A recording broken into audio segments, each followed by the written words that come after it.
सोचिए, अगर हर बात पर तुरंत प्रतिक्रिया दें, हर छोटी बात पर बहस करें, तो शांति और संतुलन कहाँ रहेगा। सब कुछ समझकर भी चुप रह जाना, यही परिपक्वता है। यह वाक्य सुनते ही लगता है कि हम अक्सर अपनी राय या भावना जताने में जल्दी कर देते हैं, लेकिन सच में जिंदगी में बहुत कुछ ऐसा होता है जिसे शब्दों में व्यक्त करना जरूरी नहीं होता। यही वजह है कि परिपक्व लोग अक्सर चुप रहते हैं। चुप रहना कमजोरी नहीं, बल्कि समझदारी और अनुभव की निशानी है। कभी कभी बोलने से ज्यादा सुनना जरूरी होता है, और सुनना कोई आसान काम नहीं है। जब हम सुनते हैं, हम सिर्फ शब्द नहीं सुनते, बल्कि सामने वाले की भावनाएं, उसके अनुभव, उसकी कहानी समझने की कोशिश करते हैं। हर मुस्कान के पीछे एक कहानी छुपी होती है। हो सकता है कि सामने वाला बहुत खुश दिख रहा हो, लेकिन उसके भीतर संघर्ष और दर्द छुपा हो। और हर चुप्पी में अनुभव का एक संसार होता है। आपने कभी ध्यान दिया है कि जब कोई शांत बैठा होता है, तब उसकी आंखों में, उसकी हाव भाव में और उसके शब्दों के बीच कितनी बातें छुपी होती हैं। वही छोटी छोटी बातें, वही चुप्पी हमें बहुत कुछ सिखाती हैं। धैर्य और समझदारी भी इसी से आती है। जब हम सीखते हैं कि हर स्थिति पर तुरंत प्रतिक्रिया देने की बजाय पहले सोचना चाहिए, तभी असली बुद्धिमानी आती है।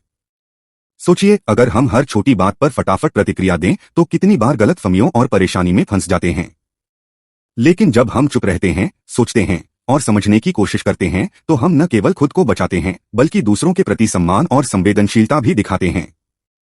जीवन में ऐसे कई मौके आते हैं जब हमें बोलना नहीं, बल्कि समझना होता है। किसी का दुख सुनना, किसी की परेशानी महसूस करना, किसी के अनुभव को समझना, ये सब चीजें हमें अंदर से मजबूत बनाती हैं। और यह केवल अनुभव से आता है। अनुभव जो किताबों से नहीं, बल्कि रोजमर्रा के छोटे छोटे संघर्षों और खुशियों से मिलता है। सीखने की प्रक्रिया भी इसी में छुपी है। हर व्यक्ति अलग है, हर परिस्थिति अलग है, और हर अनुभव की अपनी कीमत है।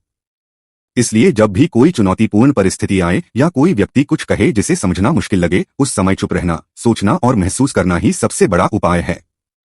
धैर्य रखना और समझना केवल दूसरों के लिए नहीं, खुद के लिए भी जरूरी है। इससे मन शांत रहता है, निर्णय सही होते हैं और रिश्ते मजबूत बनते हैं। असली बुद्धिमानी यही है कि हम बिना झगड़े, बिना जल्दबाजी, बिना प्रतिक्रिया की लालसा के जीवन को महसूस करें। सोचिए, कितनी बार हमारी जल्दी में कही गई बात ने रिश्तों को खटकाया या हमें असहज स्थिति में डाल दिया। लेकिन अगर हम थोड़ा रुकते, थोड़ा सोचते और थोड़ा सुनते, तो कितनी परेशानियां टल जाती। यही जीवन की सबसे बड़ी कला है। तो हाँ, कभी कभी बोलना जरूरी नहीं होता। कभी कभी बस सुनना, महसूस करना और समझना ही काफी होता है। और यही चुप रहकर सीखने और समझने की असली कला है।